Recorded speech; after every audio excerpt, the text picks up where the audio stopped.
तो इसमें जैसा कि हम बताया करते हैं कि सबसे पहले जो सम्यक दृष्टि है, तो सम्यक दृष्टि इस जितने भी हमारे संकल्प है, वाणी है, आजीविका है और जितने जितने भी हमारे ये मार्ग हैं, तो उन सब में सम्यक दृष्टि, इन सभी में सम्यक दृष्टि आती है। कहने का मतलब ये है कि हम चाहे सम्यक संकल्प को देखें, सम्यक वाणी को देखें, सम्यक कर्मांत को देखें, आजीविका देखें, तो इन सभी में ही सम्यक दृष्टि का आना लाजमी है। सम्यक दृष्टि यदि हमें समझ में आती है तो बाकी का जो हमारे जितने भी ये अंग हैं तो उनको समझने में बहुत आसानी है। तो ये जो सम्यक व्यायाम है, तो ये व्यायाम इस तरह से है कि आदमी के अंदर सकारात्मक भावना भी होती है और नकारात्मक भी होता है। तो जो सकारात्मक है, जो हमारे अंदर है सकारात्मक, उसे तो प्रिजर्व करना, रखना, रक्षण करना, और जो सकारात्मक नहीं है तो उसे बढ़ाना है, लाना है। इसी तरह से जो हमारे अंदर नकारात्मक भाव है तो उसको निकालना है, उसको बाहर करना है, और जो नकारात्मक भाव आने वाले हैं उनको रोकना है। तो इस तरह से ये सम्यक व्यायाम वो हमारे आदरणीय ब्रह्मचारी मंजू कुमार जी हमारे सामने रखने वाले हैं। तो बहुत ही एक तरह से देखा जाए बहुत अच्छे हमें जानकारी या बहुत अच्छी नॉलेज वाले आदमी हमें इस विषय को स्पष्ट करने वाले मिले हैं। तो मैं सबसे विनती करता हूं कि आदरणीय मंजू कुमार जी की जो भी यहाँ प्रवचन होता है उसको बहुत ध्यान से सुने, क्योंकि जब तक हम ध्यान से कोई चीज नहीं सुनेंगे तो हमें पूरा लाभ नहीं होगा। तो कृपया आप अपने सारे आलस्य, सारी नींद को दूर करते हुए हम आदरणीय मंजू कुमार जी से विनती करते हैं कि आज का जो विषय है सम्यक व्यायाम, तो उसको प्रारंभ करें। धन्यवाद मंजू कुमार। थैंक यू ब्रह्मचारी विमल प्रिय जी, बहुत बहुत साधुवाद, थैंक यू। आपने बहुत ही सुचारू रूप से संचालन करते हुए जिम्मेदारी मेरे तक पहुंचा दी है। और यहाँ पे सभी उपस्थित धर्ममित्र और भाई बहनों को मेरा प्यार भरा जय भीम, नमो बुद्धाय। जैसे कि हम अपने घर से, अपने बिस्तर से, अपने परिवार के साथ में बैठते हम धर्म को श्रवण कर रहे हैं, तो एक बहुत ही अच्छी बात है, हमें सभी को लाभ मिल रहा है। लेकिन इस लाभ को जिस प्रकार से विमल प्रिय जी ने कहा है कि धम्म सुनते समय हमें जागरूक रहना है और ज़्यादा से ज़्यादा एकाग्रता से, शांत मन से हमें धम्म को सुनना है ताकि उसका हमें लाभ मिल सके। तो भाइयों बहनों और सभी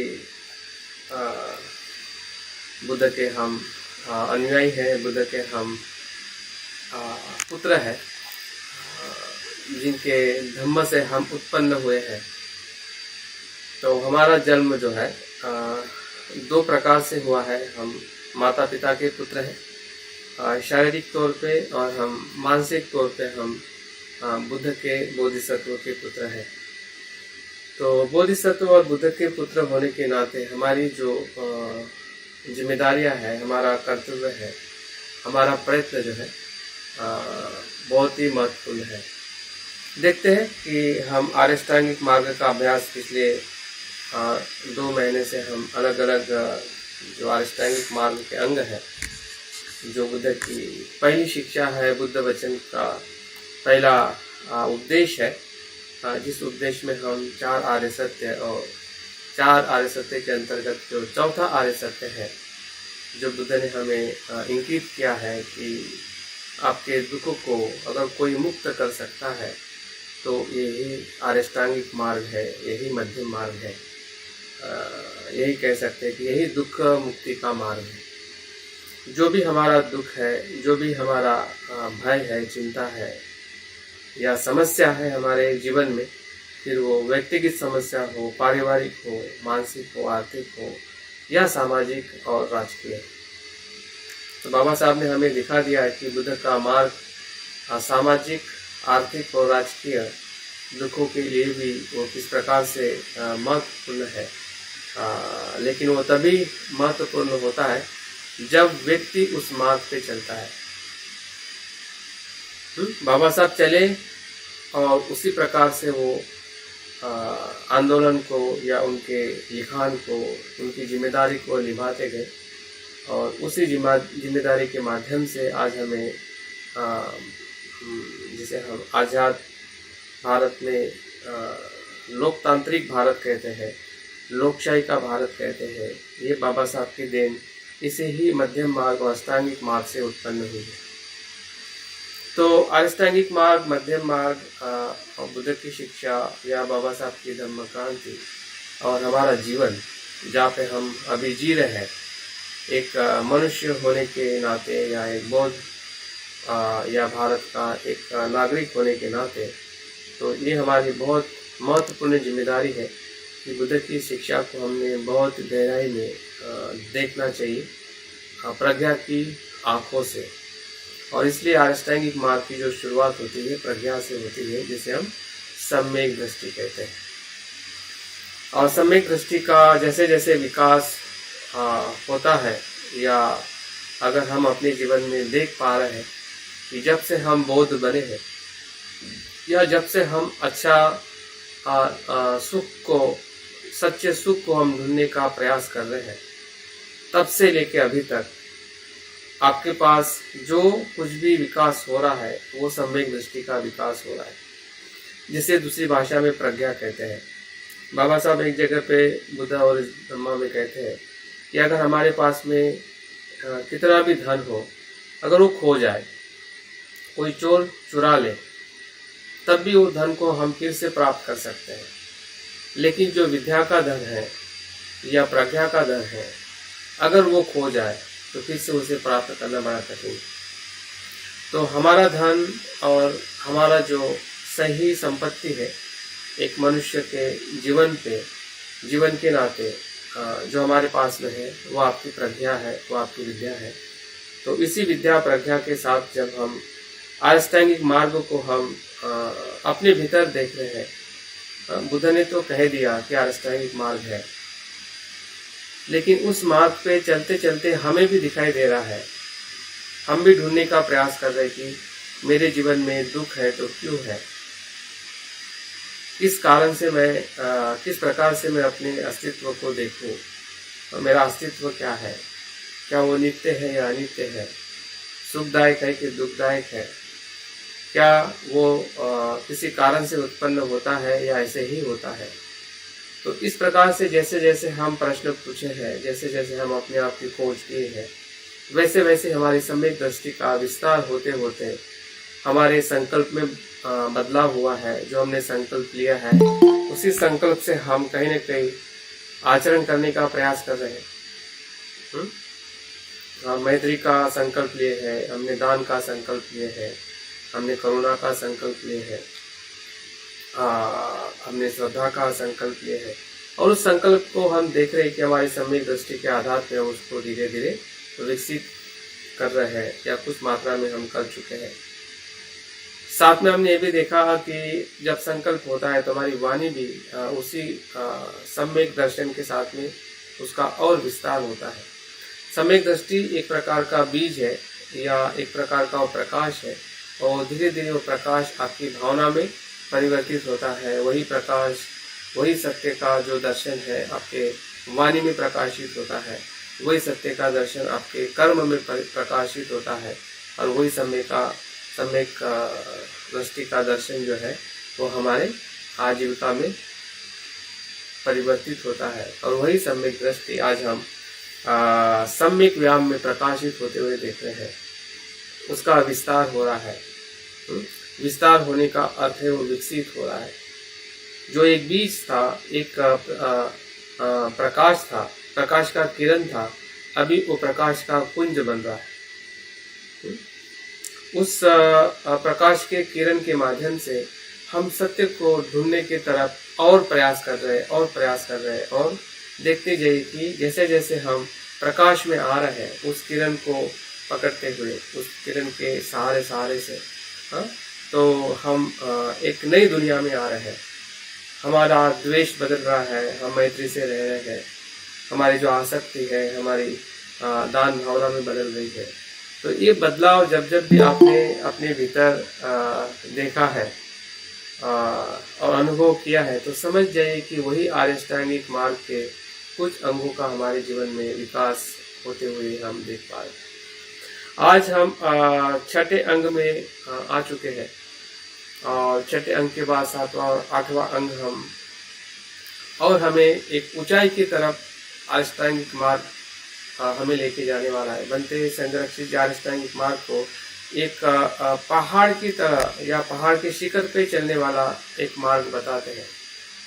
जैसे कि शुरुआत में हमें पहाड़ बहुत सुंदर दिखाई देता है, जैसे जैसे उसके समीप जाते हैं वैसे वैसे पहाड़ का जो दर्शन है, दृष्टि है या उसकी जो भूमिका है बदलती जाती है।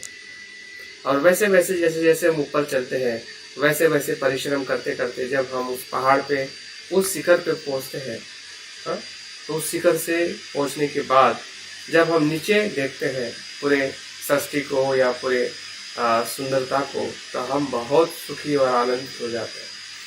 हमें सब कुछ दिखने लगता है जब हम उस शिखर से पूरे दुनिया को देखते हैं या पूरे निसर्ग को देखते हैं। तो उसी प्रकार से ये अष्टांगिक मार्ग हमें उस शिखर की तरफ लेके जाता है जो शिखर निर्वाण है या प्रज्ञा है।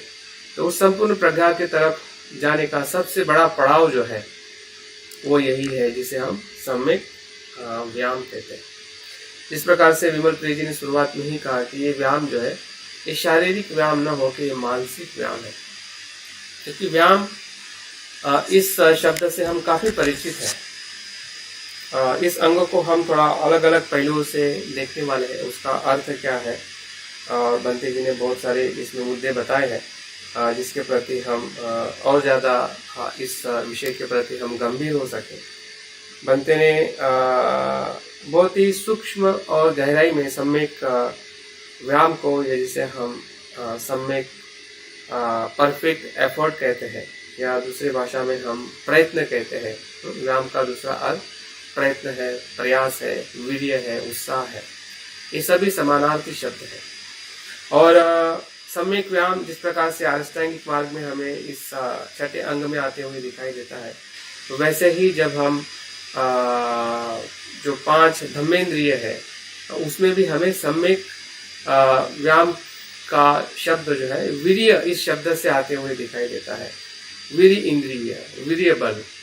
तो वीर्य का भी अर्थ जो है व्यायाम ही है। वीर्य का अर्थ ही है कि प्रयास करना है, उत्साहित होके प्रयास करना, उत्साहित रहना, प्रेरित रहना। इस प्रकार से हम उसको प्रेरणा भी कह सकते हैं। अगर हमारे सामान्य भाषा में अगर हमें इसका अर्थ लेना है, मोटिवेशन। ये मोटिवेशन मानसिक स्तर पे किस प्रकार से हमने मानसिक कर्म करते हुए अपनी प्रेरणा को निरंतर बनाए रखना है, और उसके जो 4 पहलू है, 4 प्रकार के प्रयत्न जो है बौद्ध धर्म ने या बुद्ध ने हमें बताए हैं, और उसका बहुत ही सुंदर ऐसा विश्लेषण बनते संघ के जी उनके इस किताब में करते हैं। उसी किताब का, उनके ही ग्रंथ का आधार लेते हुए हम इन 4 प्रयत्नों का हम धीरे धीरे आज कुछ 1 या 2 प्रयत्नों को हम देखने वाले हैं, और कल भी हमें इसी विषय पे हम अध्ययन करेंगे। अगर कुछ बाकी रहता है तो हम तीसरा भी क्लास इसमें हम आगे बढ़ाएंगे। तो मुझे लगता है कि विषय बहुत ही महत्वपूर्ण है। हम ऐसा कह सकते हैं कि अष्टांगिक मार्ग को जिस प्रकार से 3 भागों में विभाजित किया जाता है, जिसे हम प्रज्ञा विभाग कहते हैं, शील विभाग कहते हैं और समाधि विभाग कहते हैं। तो समाधि विभाग के अंदर ये 3 अंग आते हैं जिसमें हम सम्यक व्यायाम, सम्यक स्मृति और सम्यक समाधि, ये 3 अंगों से ध्यान का या समाधि का अंग बना है। जब जब भी ध्यान की बात आती है, तो सिर्फ ध्यान में आंखें बंद करना ध्यान नहीं है। जो हमें अक्सर लगता है और हमें भी ऐसा ही लगता है कि ध्यान में आंखें बंद करना और आनापानसति ये कर लेना मतलब ही ध्यान है। लेकिन ध्यान के ये 3 अंगों से ध्यान बना है, जिसमें सम्यक प्रयत्न आता है, जिसमें सम्यक स्मृति आती है, जिसमें सम्यक समाधि आती है। तो एक बहुत ही कह सकते हैं कि हम उस ऊंचे शिखर पे जाने के लिए अगर हमें किसी मार्ग का अगर अनुसरण करना है तो वो यही है जिसे हम सम्यक व्यायाम कहते हैं, जिसे हम वीर्य कहते हैं या जिसे हम सम्यक प्रयत्न कहते हैं। इसको पदान भी कहा जाता है। ये पदान जो शब्द है ये प्रयत्न के लिए बौद्ध धर्म में उसका उपयोग किया जाता है।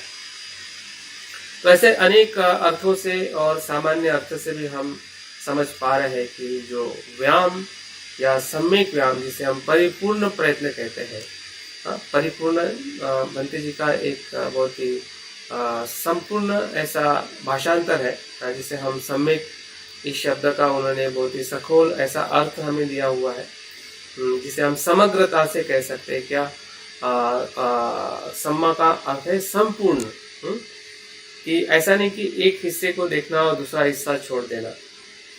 अक्सर हम अपने जीवन में ऐसे ही देखते हैं कि जो अच्छा है उसको हम देख लेकिन उसका जो बुरा पहलू है उसको हम अपनी प्रज्ञा से देख नहीं पाते, क्योंकि हमें पता ही नहीं होता है कि वो उसी का हिस्सा है। और इसलिए सम्मा या सम्यक इस शब्द के साथ हमने हमेशा बने रहना है, क्योंकि वो हर एक अंग के साथ सम्यक शब्द आया हुआ है।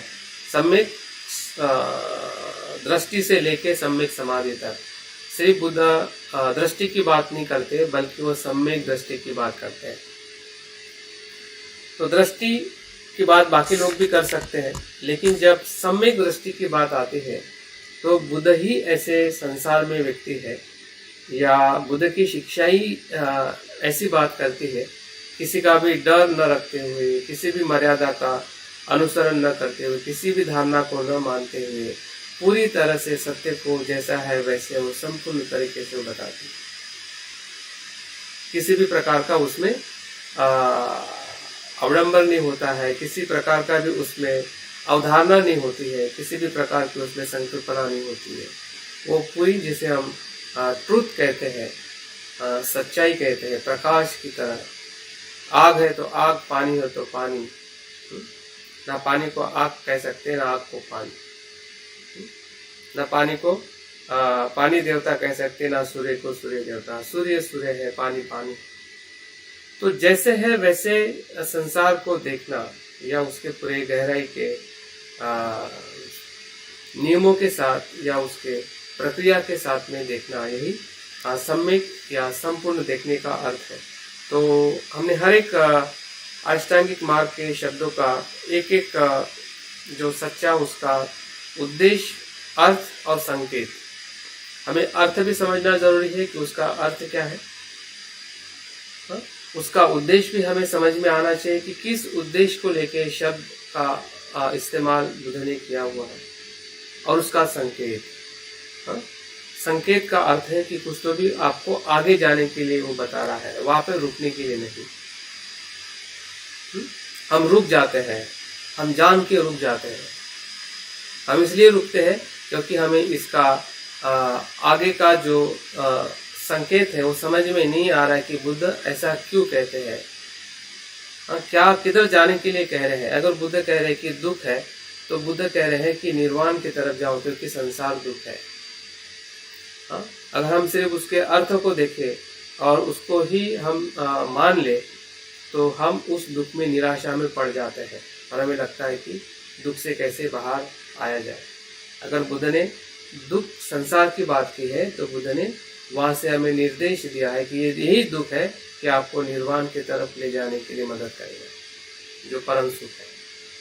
तो इस प्रकार से हर एक शब्द के भीतर अगर हम उसका अवलोकन करते हैं तो हमें उसकी जो गहराई है उसको जानने का प्रयास करना चाहिए। और भंते संघरक्षी जी का मुझे एक बहुत ही बड़ा उनका गुण या उनकी जो बुद्धिमत्ता है, प्रज्ञा है, वो इसी प्रकार से शब्दों को पूरी तरह से निचोड़ के या उसकी जो गहराई को छूकर वो हमारे सामने रखते हैं और वो ये कहते हैं सम्यक व्यायाम को, ये संपूर्ण जीवन की विकास की प्रक्रिया है। जिस प्रकार से हमने सम्यक आजीविका को हमने अभ्यास किया है पिछले वर्ग में, तो भंते सम्यक आजीविका को क्या कहते हैं, वो सामाजिक परिवर्तन है।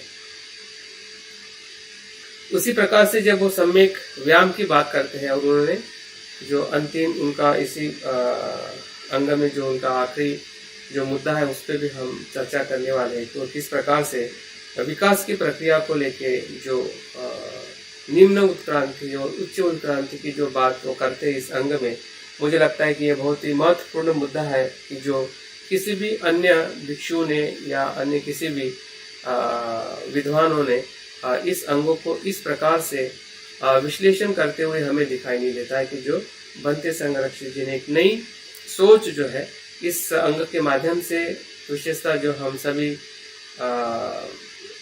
सुशिक्षित है, सभी हम विज्ञान का अभ्यास कर चुके हैं, अगर हमने कहीं न कहीं साइंस को पढ़ा है, सुना है, हमारे बच्चे भी साइंस पढ़ते हैं, तो आने वाली जनरेशन बौद्ध धर्म को किस प्रकार से वो समझना चाहेगी और हम उसको किस प्रकार से समझाएंगे, इसके लिए भी हमें ये अंग को समझना बहुत ज़रूरी है, ताकि हम अपने आने वाले जनरेशन को, आने वाली पीढ़ी को हम समझा सके, बता सके कि बुद्ध की शिक्षा कितनी बड़ी, कितनी महान है कि जो आज भी वैज्ञानिक दृष्टिकोण से उसको हम समझ सकते हैं। तो भंते के इस बात को हमें, इस मुद्दे में हमें इस सम्यक व्यायाम के अंगों में भी हमें देखना है। भंते सम्यक व्यायाम को इस प्रकार से भी कहते हैं कि वो व्यक्तिगत संकल्प है, व्यक्ति विकास या व्यक्ति परिवर्तन का सबसे महत्वपूर्ण जरिया है। सम्यक व्यायाम क्या है? व्यक्तिगत परिवर्तन है। अगर आप व्यक्ति हो और हमें अपने आप में बदलाव लाना है, तो वो बदलाव कहाँ से आएगा? अभी तक के अंगों में हमने जो बदलाव देखा है वो भी एक प्रकार का बदलाव है कि हमने सम्यक संकल्प में प्रयास किया है, सम्यक वाचा में हमने प्रयास किया है, वहां पे भी हमने प्रयत्न किया है, लेकिन वो प्रयत्न सामान्य प्रयत्न है। उस अंग के आधार पे हमने प्रयत्नों को हमने किया है, वाणी को हमने शुद्ध किया है, हमने आजीविका को भी प्रयत्न करके सम्यक आजीविका की है, तो वो जो प्रयत्न है वो सामान्य प्रयत्न है।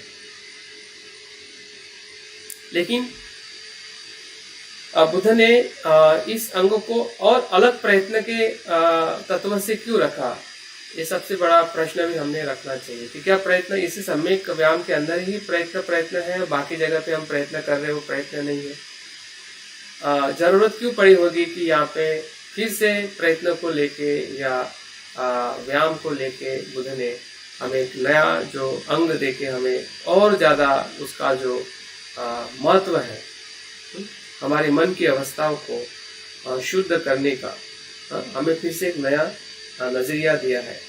और इसलिए भंते इस सम्यक व्यायाम को दो प्रकार के प्रयत्नों से विभाजित करते हैं कि जो सामान्य प्रयत्न है कि जो बाकी सभी जगह पे हम आचरण करते हैं कि शील का पालन करना, दान करना, अभ्यास करना, या जो भी बाकी अंगों में हम जो भी प्रयत्न कर रहे हैं वो भी एक प्रकार के प्रयत्न है, वो भी सम्यक प्रयत्न है, लेकिन वो साधारण प्रयत्न है। और जब हम इस अंग में जो 4 प्रकार के प्रयत्न देखेंगे वो विशेष प्रयत्न है।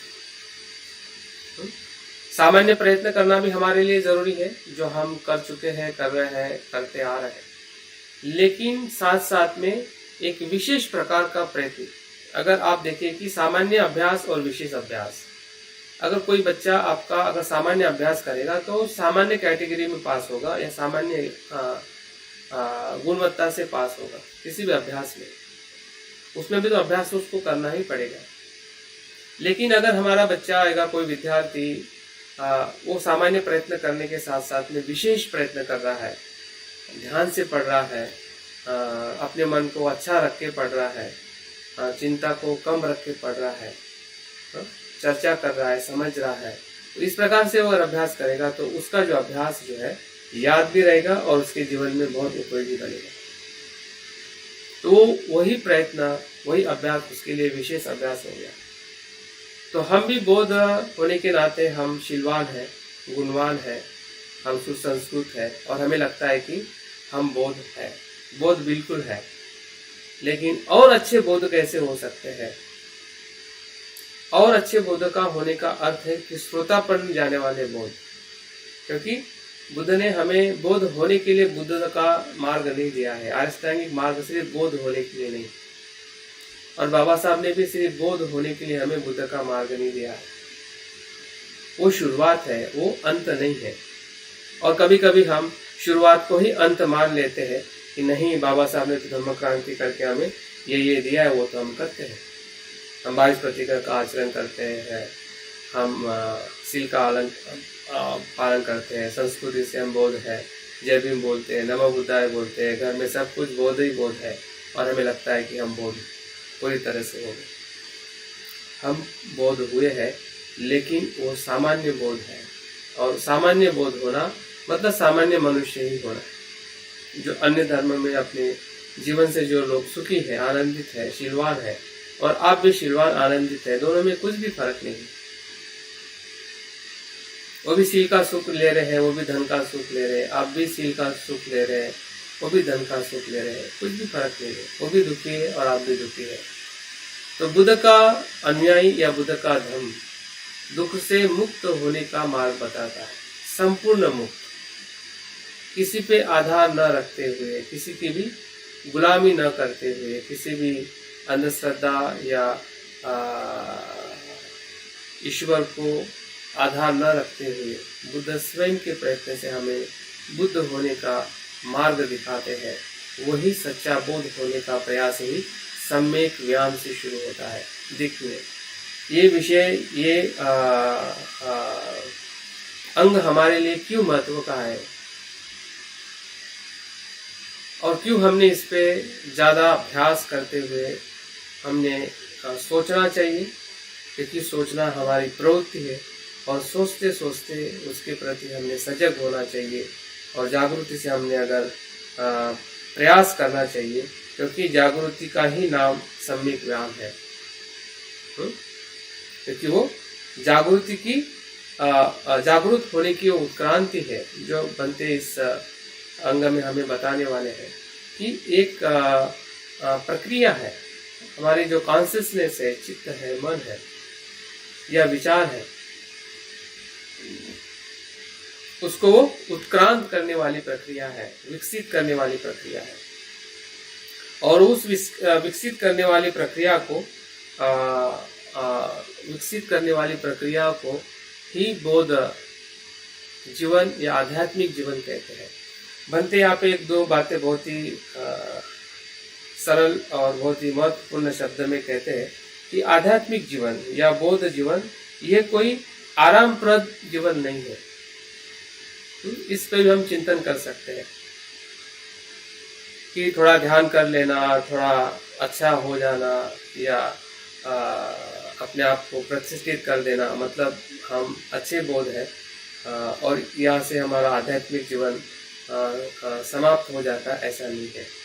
आराम से रहना, या आरामदायक जीवन को मान लेना, ऐसे इसमें रहना, ये आध्यात्मिक जीवन नहीं है। बौद्ध का जीवन ऐसे है कि हमें हमेशा क्रियाशील रहना है और सक्रिय रहना, निरंतर प्रयास करना। किसके लिए प्रयास करना है? जिस प्रकार से हम धन के लिए प्रयास करते हैं, जिस प्रकार से परिवार को चलाने के लिए हम निरंतर प्रयास करते हैं, सुबह से लेकर रात, रात से लेकर दिन, दिन से लेकर सालों तक, उसी ही मन से, उसी ही चित्त से, उसी के समय के साथ हमने अपने मन को शुद्ध रखने का भी निरंतर प्रयास करना। तो मन को शुद्ध रखने का ही निरंतर प्रयास जो है, यही बौद्ध धर्म की सबसे महत्वपूर्ण विशेषता है। बौद्ध की विशेषता क्या है कि हम मन को शुद्ध रखने के लिए निरंतर क्रियाशील रहते हैं। और बुद्ध ने भी कहा है कि सभी दुख का उगम स्थान जो है, सुख हो या दुख, वो हमारा चित्त, हमारा मन, हमारी मन की अवस्था यही है। मनो उगंग धम्मा।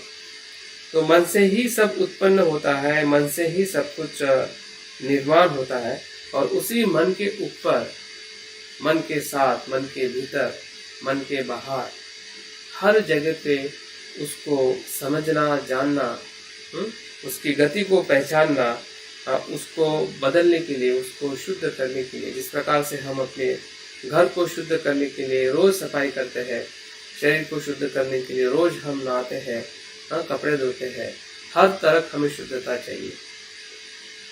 लेकिन जब हम मन की बात करते हैं तो जैसे हम 10 मिनट 15 मिनट ध्यान के लिए बैठते हैं, दोबारा ध्यान करने की हमारी इच्छा नहीं होती है, मन की बुराई को देखने की इच्छा नहीं होती है। हमें लगता है कि मैं कैसे देखूं और क्यों देखूं, मैं तो अच्छा हूँ, शील का पालन कर रहा हूँ, मुझे मान सम्मान है। और इस तरीके से हम मन के भीतर जाकर मन के अशुद्धता को या विकारों को हम शुद्ध या उस पर मुक्त होने का प्रयास नहीं करते हैं। तो यही विशेष प्रयत्न है कि जिस प्रयत्नों को बनते यहाँ पे ये बताते हैं कि बुद्ध का या आध्यात्मिक जीवन जो है ये निरंतर प्रयत्न करने वाला जीवन है। ये कोई आराम कुर्सी पर बैठ के सिर्फ कुछ अच्छे कर्म करते हुए हम सिर्फ निष्क्रिय होके हम बौद्ध जीवन नहीं जी सकते हैं। बाबा साहब के जीवन को हम देखते हैं या जो भी हमारे जो महापुरुष है वो निरंतर क्रियाशील रहते हैं, कृतिशील रहते हैं। व्यायाम को, वीर्य को इस प्रकार से भी उपमा में कहा जाता है, उदाहरण के तौर पे कि जो हाथी होता है, हाथी का जो बच्चा होता है वो नहाने में बहुत उत्साहित होता है। जैसे कि एक तालाब में जाएगा वहाँ पे भी नहाएगा, दूसरे तालाब में जाएगा उसी उत्साह से वहीं पे भी नहाएगा और निरंतर वो ऐसे अनेकों तालाबों में जाके उत्साह से, उसी फुर्ती से वो अपने शरीर पे पानी डालता है, वो स्नान का आनंद लेता है।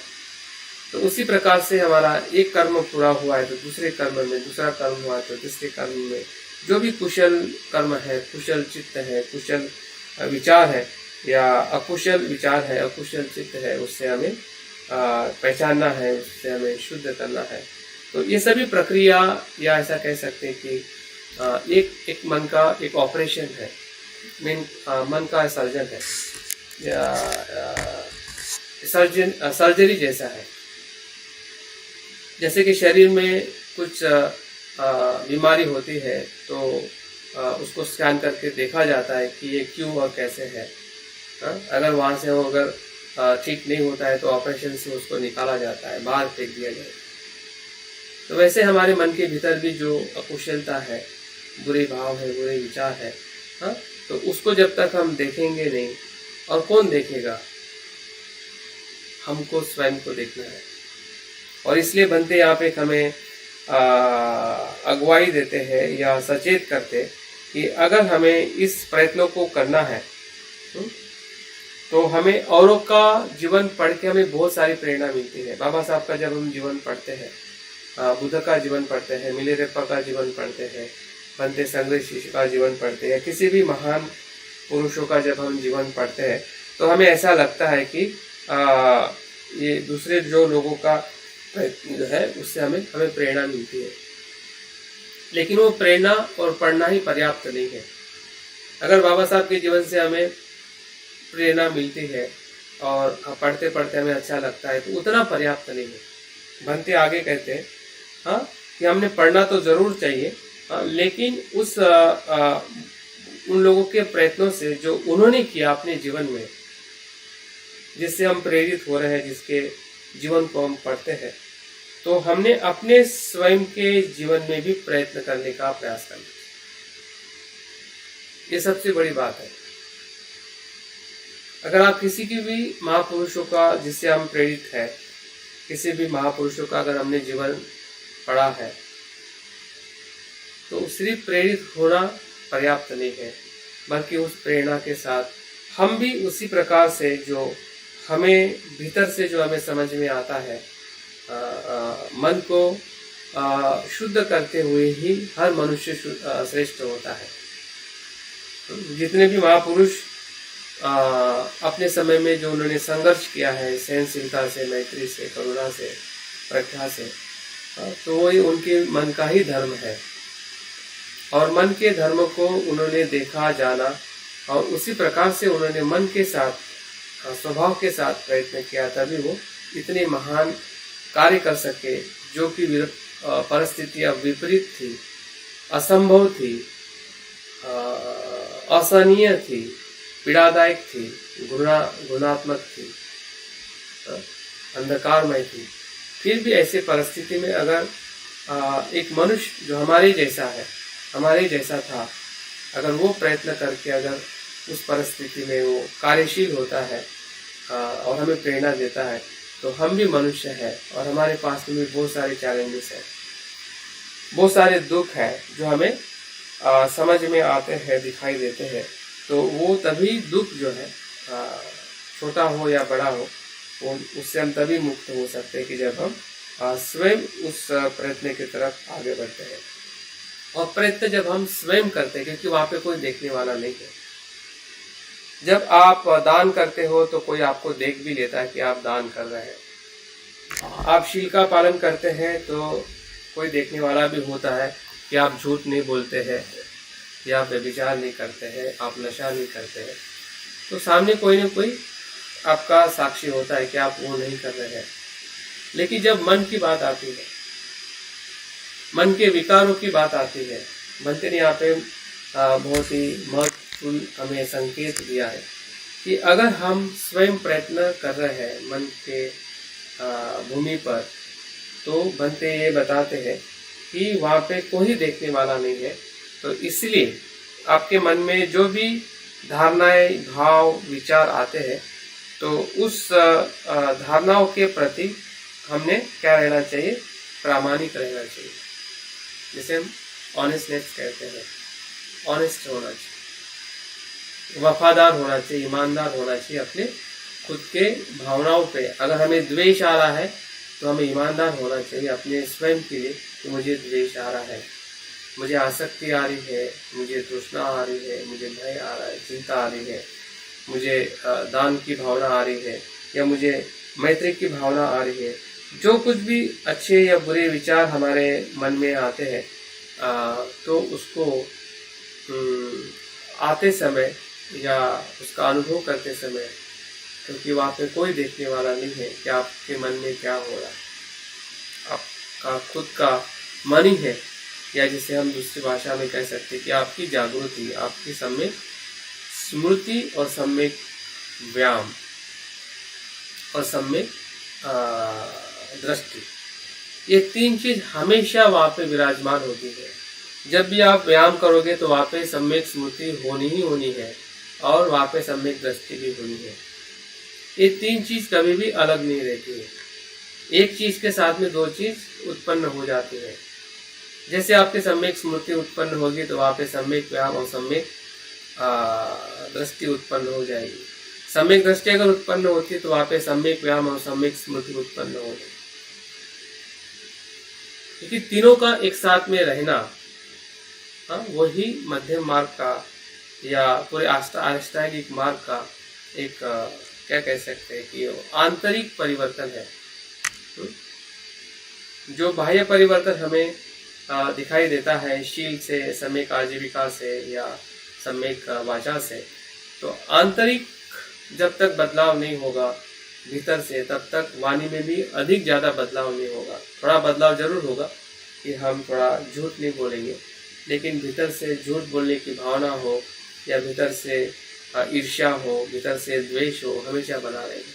क्योंकि सम्यक दृष्टि के साथ जब सम्यक व्यायाम नहीं होगा, सम्यक व्यायाम से अगर हम अपने भीतर की मन को अगर नहीं बदलेंगे, तो बाहर के बदलाव जो भी हम सामान्य तौर पे एक अच्छे बोध हो के हम जी रहे हैं, वो अच्छे ही बोध रहेंगे। हम श्रोतापन या एक सुख का जो अनुभव जो बुद्ध ने हमें लेने के लिए धम्म दिया है, तो शायद ही हम उस अनुभव को ले पाएंगे। तो हमारे पास में अपना खुद का परीक्षण करने के लिए हमारे स्वयं का अनुभव है। अभी ये परीक्षण करने के लिए हमें किसी किताब में देखने की ज़रूरत नहीं है।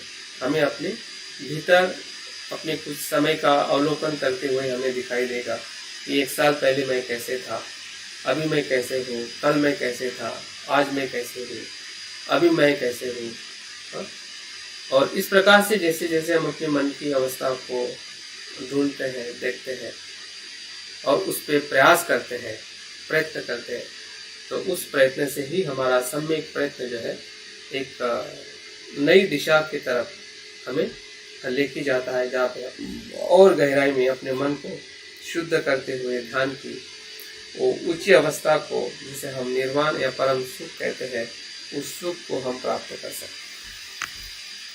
तो विशेष प्रयत्न के अंदर जैसे कि बनते बताना चाहते हैं कि 4 प्रकार के प्रयत्न होते हैं, जिस प्रयत्नों को हम थोड़ा अगर समय है तो मैं पहले प्रयत्न की कुछ बातें करूँगा, ताकि हम विषय का थोड़ा और आगे का पहलू हम देख पा सकें।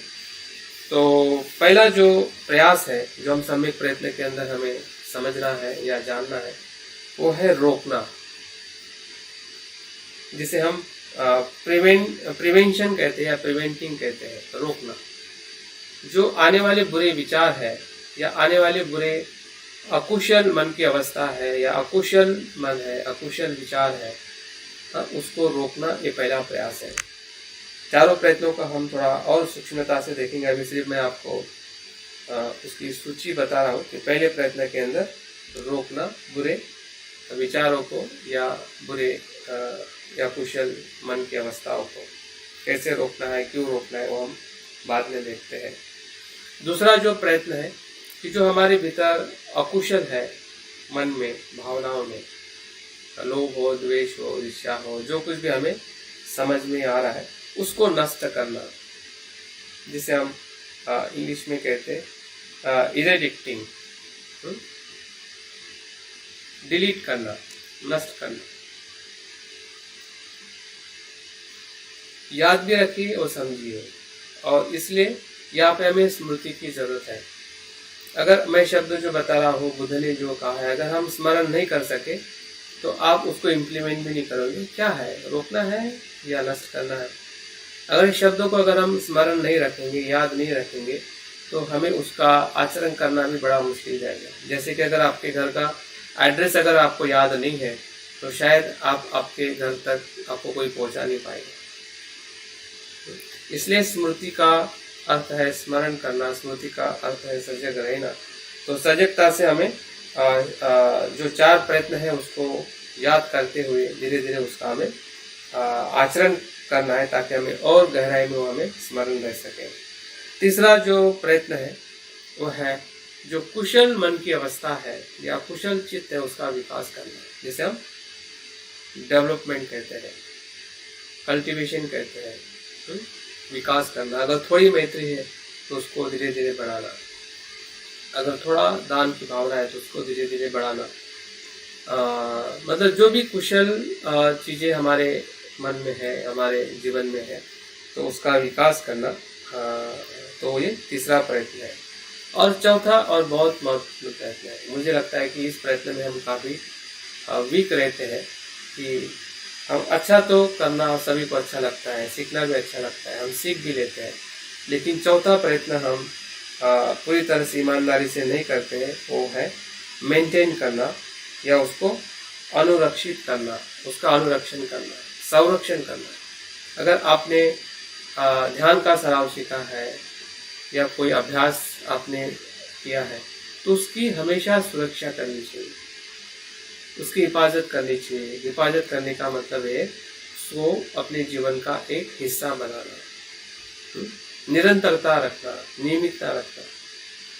अगर आप एक दिन अभ्यास करके आपको आनंद मिला है तो रोज अभ्यास करना, क्योंकि एक दिन के अभ्यास से अगर आपको आनंद मिला है वो आपका डेवलपमेंट है, लेकिन उसको निरंतर बनाए रखना, उस विषय के साथ, उस अच्छे कर्म और गुणों के साथ, वो उसका अनुरक्षण। और मुझे लगता है कि हमसे सबसे ज़्यादा अगर भूल कहीं पे होती है वो है अनुरक्षण करने में। हम अनुरक्षण नहीं करते हैं और हम 2 दिन 5 दिन के बाद फिर से हम उसी शून्य अवस्था में आ जाते हैं कि हम पहले जैसे थे वैसे। तो ये चारों प्रयत्न एक दूसरे के साथ जुड़ा है, और ये जुड़ने का जो पहले जो 2 प्रयत्न है वो हमारे अकुशल मन की अवस्था के साथ जुड़े हुए हैं, और दूसरे जो 2 प्रयत्न जो है वो हमारे कुशल मन की अवस्था के साथ में जुड़े हुए हैं। और अभी हम देखते हैं कि पहला जो प्रयत्न है वो क्या है संक्षिप्त में। अगर कुछ प्रश्न है तो कल हम थोड़ा उसका और विस्तार से अभ्यास करेंगे, क्योंकि ये हर एक शब्द और हर एक तत्व जो है जो हम अभ्यास कर रहे हैं, ये बहुत ही गहरे हैं और सरल भी है। कभी कभी जब हम कठिन कहते हैं तो हम उसको छोड़ देते हैं, जैसे कि बच्चे जो मैथ्स में अगर कोई कठिन लगता है तो उसको बाजू में रख देता है, लेकिन मास्टर अगर उसको कहता है कि कठिन है लेकिन फिर भी किया जा सकता है, अगर सिखाने वाला उसी कठिन सवाल को सरलता से अगर बता पाए तो विद्यार्थी वो कठिन सवाल भी सरलता से याद रख सकता है। तो बुद्ध का भी शिक्षा ऐसी है, जैसे जैसे हम कठिन कहते हैं लेकिन कठिन के साथ वो सरल भी है। और सरल इसलिए है, अगर मैं अपने शब्दों में कहूँ, क्योंकि बुद्ध का पूरा धम्म जो है आपके शरीर और मन पे लिखा हुआ है, आपको कहीं पे ढूंढने की जरूरत नहीं है, आपका शरीर और मन ही धम्म है, तो आपको कहीं भी याद रखने की जरूरत नहीं है, इतना सरल है। आप सांस लेते हैं वो धर्म है, सुनते हैं वो धर्म है, बैठते हैं वो धर्म है, सिर्फ हमें उसको अवलोकन करना है, ऑब्जर्वेशन करना है कि क्या हो रहा है और कैसे मैं उसका अनुभव ले रहा हूँ। सुख लग रहा है जब मैं बैठता हूँ, जब मैं सुनता हूँ, या मुझे दुख हो रहा है। तो इतना सरल है कि हम जो बुद्ध के साधक है, इतने सालों से हम आचरण कर रहे हैं, अगर हम कठिन मानते रहेंगे तो वो निश्चित ही हमारे लिए और कठिन बनेगा, क्योंकि जैसा मन सोचता है वैसे ही वो प्रतिक्रिया देता है।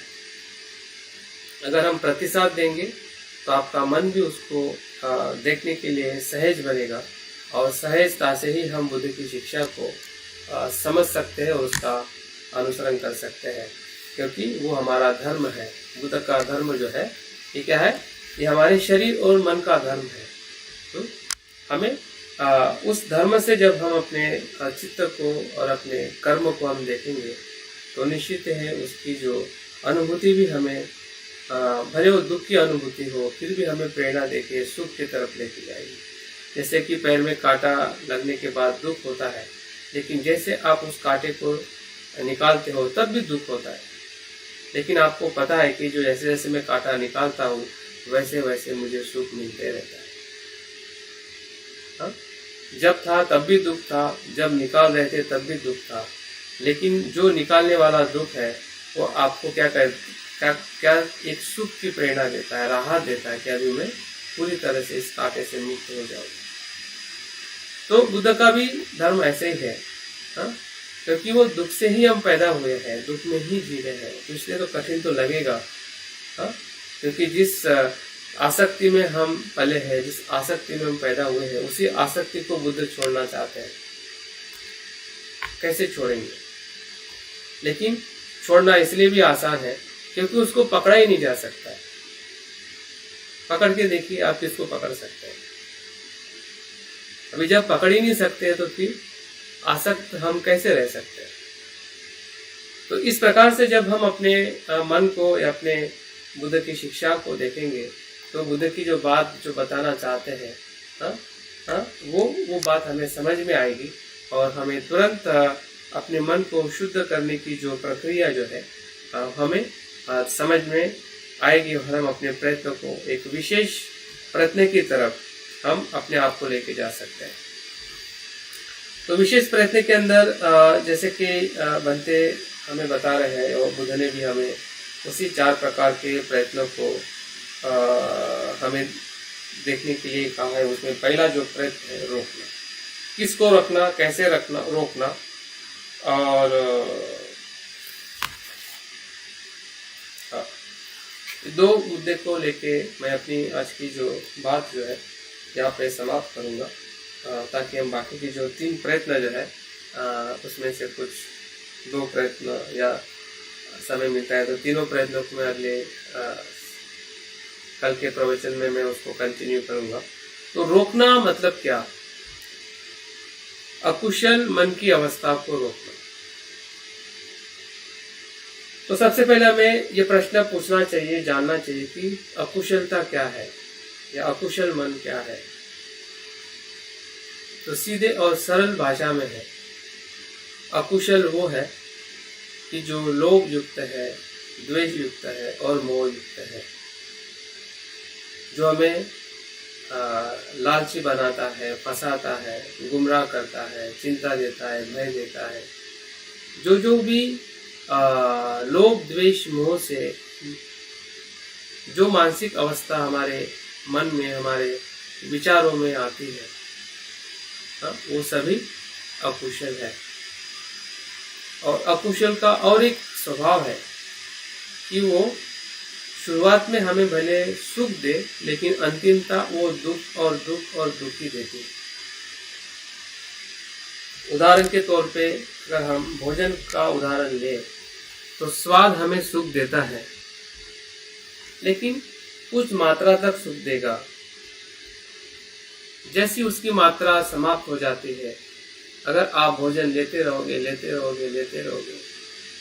तो जो पहले आपको सुख दे रहा था जो भोजन, वही भोजन दुख देने के लिए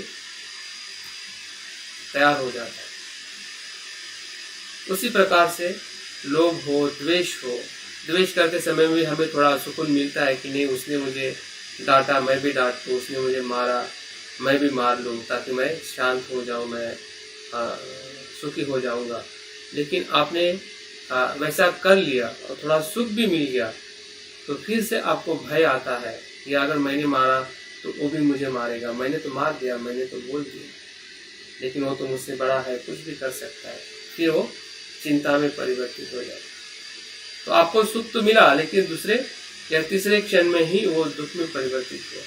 तो ऐसी सभी मन की अवस्था या सभी मन की घटनाएं या हमारा जो स्वभाव, अगर आप जब भी देख पाते हैं, बैठते हुए, चलते हुए, सोते हुए, खाते हुए, हर जगह पे हमारा मन किसी ही मन की अवस्था में रहता है, जिसे हम अकुशल कहते हैं, जिसे हम दुखदायी कहते हैं। बाह्य तौर पे या कभी कभी सामाजिक तौर पे भी हमें वो सुखदायक लग सकती है, लेकिन भीतर से वो कहीं ना कहीं दुख की तरफ ले जाने वाली होती है। जैसे कि सामाजिक तौर पे हमें लगता है कि ये मेरे जाति का व्यक्ति है, ये मेरे धर्म का व्यक्ति है, उसके प्रति हमें लगाव होता है। भले वो बुरा करता है, फिर भी उसको मदद करते हैं। तो वो सामाजिक जो हमारी जो मनुष्य प्रवृत्ति जो है, वो भी धीरे धीरे फिर हमें दुख की तरफ ले जाती है। अगर वो चोरी कर रहा है, व्यभिचार कर रहा है, हमें लगता है कि फिर भी हमारा है। अगर उसके साथ में अगर हम रहेंगे सामाजिक तौर पे, तो हमें जेल भी जाना पड़ सकता है। तो हमें दुख तो सुख तो पहले लगता है उसके साथ में रहना, लेकिन उसके साथ में रहने का सुख जो है वो दुख में परिवर्तित भी हो जाए। तो ऐसी बहुत सारी सामाजिक तौर पे, आर्थिक तौर पे या मानसिक तौर पे, क्योंकि सभी मन से ही उत्पन्न होता है। और मन से जब उत्पन्न होता है, अगर मन को ही अगर हम देख पाए, तो मुझे लगता है कि हम हर एक परिस्थिति को देख सकते हैं। हर एक परिस्थिति से हम बच सकते हैं, फिर वो आर्थिक हो, सामाजिक हो या किसी भी प्रकार की परिस्थिति हो। अगर मन में आने वाला अगर अकुशल जो भाव है, उसको हम आने से रोके और हमें ये पता चले कि अकुशल है। अकुशल को हम तभी रोक सकते हैं कि जब हमें उसकी पहचान हो। आप मुझे बताइए कि आपके घर में अगर चोर या कोई अनजान व्यक्ति आता है, तो आप कैसे रोकते हैं? आप इसलिए रोकते हो क्योंकि वो अनजान है। आप पहचान जाते हैं कि ये अनजान इंसान है, ये चोर भी हो सकता है। जैसे कि कोई वॉचमैन होता है, या किसी व्यक्ति को हम भीतर आते हुए देखते हैं, तो उसको हम पहचानते हैं, तभी उसको अंदर आने देते हैं, नहीं तो रोकते हैं कि रुको, कौन है, कहाँ से है, क्यों आ रहे हैं। तो ये जो रोकने की प्रवृत्ति जो है, ये सामान्य तौर पे हम करते रहते हैं, लेकिन मन के तौर पे हम बहुत कम करते हैं, क्योंकि हमें पता ही नहीं है कि अकुशल जब तक बाहर है, तब तक वो बुरा नहीं है, क्योंकि अकुशल रहना ये संसार का स्वभाव है। आप कहोगे कि संसार से पूरी अकुशलता नष्ट हो जाए, द्वेष समाप्त हो जाए, सब कुछ समाप्त हो जाए, ऐसा कोई संसार नहीं है, आना होने वाला है। संसार में ये रहने ही वाला है। लोभ भी रहेगा, द्वेष भी रहेगा, हिंसा भी रहेगी, शांति भी रहेगी, लेकिन वहां से जो आने वाला जो भाव भीतर जो आने वाला है वो आपके मनुष्य के हाथ में है, उसको भीतर आने दे या ना आने दे। वहां पे हमारे 6 दरवाजे हैं, जिसे हम 6 इंद्रिय के द्वार से आता है। अभी दूसरा प्रश्न है, ये कहाँ से आता है? क्या है? हमें पता है कि जो अकुशल है, लोभ द्वेष मोह और सभी बुरे विचार या कृति या कर्म सभी अकुशल है। अभी आता कहाँ से है? कहाँ से इसकी शुरुआत होती है? कहाँ से उसका उद्भव स्थान है? कहाँ से उसका प्रारंभ होता है जहाँ पे हम उसको रोक सके? तो बुद्ध कहते हैं कि इंद्रिय संवर, ये इंद्रिय ही वो 6 द्वार है, आँख, कान, नाक, जीभ, त्वचा और मन। मन इंद्रिय बहुत चंचल है और उसका विषय भी जो है कब कहाँ से अंदर चला जाता है पता ही नहीं चलता है। कब भूतकाल से विचार आ जाए, कब भविष्य काल से विचार आ जाए और हमें परेशान करे, पता ही नहीं चलता। और इसलिए पता नहीं चलता है क्योंकि हम पता नहीं करना चाहते। हम पता नहीं करना चाहते हैं, इसलिए पता नहीं चलता। जिस दिन जिस समय आप पता करना चाहोगे कि कैसे आता है, तो समझ जाइए कि वो आपका प्रयत्न जो है आपके स्मृति को और आने वाली जो प्रक्रिया जो है उसको आगे बढ़ाने के लिए हमें मदद करेगा। और इसलिए बनते आप हमें सचेत करना चाहते हैं कि उसके लिए आपकी जो प्रामाणिकता होना बहुत जरूरी है, स्वयं के प्रति ईमानदारी। अगर हम ईमानदार नहीं हैं, वफादार नहीं है स्वयं के लिए, औरों के लिए हो या ना हो, और जो स्वयं के लिए ईमानदार होता है औरों के लिए होता ही होता है, लेकिन हम ज्यादातर औरों के लिए ईमानदार रहने के लिए प्रयास करते हैं, स्वयं के लिए बहुत कम। हमारी ईमानदारी हम लोगों को दिखाते हैं कि मैं कितना वफादार हूँ, मैं कितना ईमानदार हूँ, लेकिन स्वयं के भीतर आने वाले जो अकुशल विचार है या अकुशल भाव है, वहाँ पे हम इतने प्रामाणिक नहीं रहते हैं। और बनते ने हमें यहीं पे सबसे बड़ा सचेत किया है कि अगर हमें ये प्रयत्न करना है तो सबसे पहले हमारी जो ईमानदारी है, वफादारी है, ये हमारे स्वयं के लिए होना है। भले कोई हमें पहचाने या ना पहचाने कि मैं कैसा हूँ, लेकिन हमें स्वयं के मन को पहचानना, स्वयं के स्वभाव को पहचानना, भले वो वीकनेस हो या अच्छाई हो या बुराई हो, उससे हमें डरना नहीं है।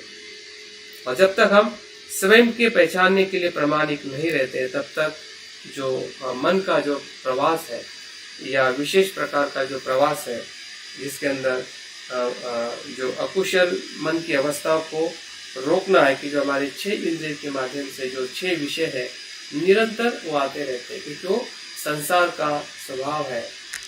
आप रूप को रोक नहीं सकते, शब्द को रोक नहीं सकते हैं, आपके गंध को रोक नहीं सकते हैं, शरीर पे होने वाले स्पर्श को रोक नहीं सकते, मन में आने वाले विचारों को रोक नहीं सकते। तो क्या कर सकते? जागरूक रह सकते। कोई आपके घर में आने वाले मेहमान को आप रोक नहीं सकते, लेकिन वहां पे आप जागरूक रह सकते कि क्या वो सही में मेहमान है या नहीं है। आपके घर में कोई भी आ सकता है, मेहमान भी आ सकता है, चोर भी आ सकता है, क्योंकि दोनों व्यक्ति संसार में रहते हैं। मेहमान भी रहता है और चोर भी रहता है, और वो किसी से भी किसी भी दरवाजे से आ सकता है, किसी भी दरवाजे से आ सकता है। मन के दरवाजे से आएगा तो उसको 24 आवर्स खुला रहता है, क्योंकि हम मन के प्रति सजग नहीं होने की वजह से मन में ऐसे ही विचार आते रहते हैं और उसको ही हम उसी के ही नियंत्रण में हम रहते हैं, जबकि हमारी जागृति नहीं होने की वजह से हमारा नियंत्रण उस विचारों के भीतर नियंत्रित होने लगता है। जो हमारा स्वभाव नहीं है, वो स्वभाव हमारा बन जाता है। हमारा स्वभाव द्वेष करने का नहीं है, मैत्री करने का है, लेकिन हम द्वेषी हो जाते हैं। हाँ? हमारा स्वभाव लोभी का नहीं है, हम लोभी हो जाते हैं। हमारा स्वभाव हिंसा का नहीं, हम हिंसक हो जाते हैं, क्योंकि हम देख नहीं पा रहे कि वो कहाँ से उत्पन्न हो रहा है। हाँ? तो उत्पन्न होने का जो मार्ग है वो 6 इंद्रिय है, और उस इंद्रियों को सुरक्षित रखने के लिए हमारे पास में स्मृति का सराव, यही उसमें महत्वपूर्ण मार्ग, जिससे हम स्मृति रखते हुए कि हम अभी क्या कर रहे हैं, कैसे कर रहे हैं। तो इसकी अगर स्मृति रखते हैं, आनापानसति के ध्यान सराव के माध्यम से हो, शरीर की स्मृति के माध्यम से हो, हमारे जो विचारों की स्मृति का ध्यान या सराव के माध्यम से हो, हमने अपने विचारों को चिंतन के माध्यम से उसको ढूंढना चाहिए। हमने अपनी डायरी को लिखना चाहिए। अपने मित्र के पास हमने कहना चाहिए कि मेरे मन में इस प्रकार से विचार आते हैं, जो आप पे विश्वास रखते हैं, ताकि आप आपके विचारों को और सफलता से उसको समझ सके कि यह कुशल विचार किस प्रकार से हमारे मन के भीतर आ रहे हैं। तो तभी हम उसको रोक पाएंगे, और रोकना ही अपने आप में आपके भीतर आने वाली गंदगी को रोकना है। जैसे कि अगर हम घर की सफाई करते हैं, तो कभी आपने ऐसा देखा है सफाई करते हुए कि आप दरवाजे खिड़की खुली करके अगर आप झाड़ू लगाते हैं तो क्या होगा? आप कितना भी कचरा निकालने का प्रयास करो, फिर से वो कचरा भीतर आ जाएगा। तो पहला हम प्रयास क्या करते हैं कि हम फैन दरवाजे खिड़की बंद करते हैं, ताकि कचरा बाहर से भीतर ना आए, और तब जाके हम सफाई करते हैं। तो ये भी प्रयत्न इसी प्रकार का है कि जो हमारे भीतर विषय आ रहे हैं, जो बुराइयां विषयों से आ रही है, उस विषय को हम कम करें। कोई विषय देखने से आ रहा है, सुनने से आ रहा है, तो उसमें हमें बदलाव करना चाहिए। ऐसे विषय को सुने, ऐसे विषय को देखें कि जहाँ पे जो अकुशल मन उत्पन्न ना हो, कुशल मन भीतर का निर्माण हो। फिर हमारा स्वास्थ्य हो, हमारा खान पान हो, हमारा रहन सहन हो, क्योंकि इसी के वजह से हमारे 6 इंद्रिय जो है वो संसार के साथ वो कनेक्ट होते हैं, और संसार के साथ जिस प्रकार से वो अजागृति से अगर संपर्क में आते हैं, तो समझ जाइए कि वही अजागृति हमारे मन की अकुशल मन की अवस्था को वो ज़्यादा और प्रभावशाली बनाती है। क्यों? क्योंकि हमारे भीतर पहले से ही लोभ द्वेष मोह है। जैसे वो कचरा आएगा, वो कचरा और ज़्यादा पोल्यूशन करेगा, और हमारा वो अपनी जगह बना लेगा अपने भीतर, और फिर बाद में पता चलेगा कि ये मेरे भीतर कहाँ से आया। और हम बार बार पूछते कि मेरे ध्यान में ये क्यों आता है, जबकि मैं अभी नहीं सोच रहा हूँ। भाई अभी नहीं सोचा, पहले तो आपने सोच लिया है ना। 6 इंद्रिय से हमने ले लिया है, और अभी पूछ रहे हैं कि मेरे मन में द्वेष क्यों आता है, मेरे मन में ये क्यों आ रहा है, वो क्यों आ रहा है। तो वो क्यों आ रहा है? क्योंकि हमने रोका नहीं है।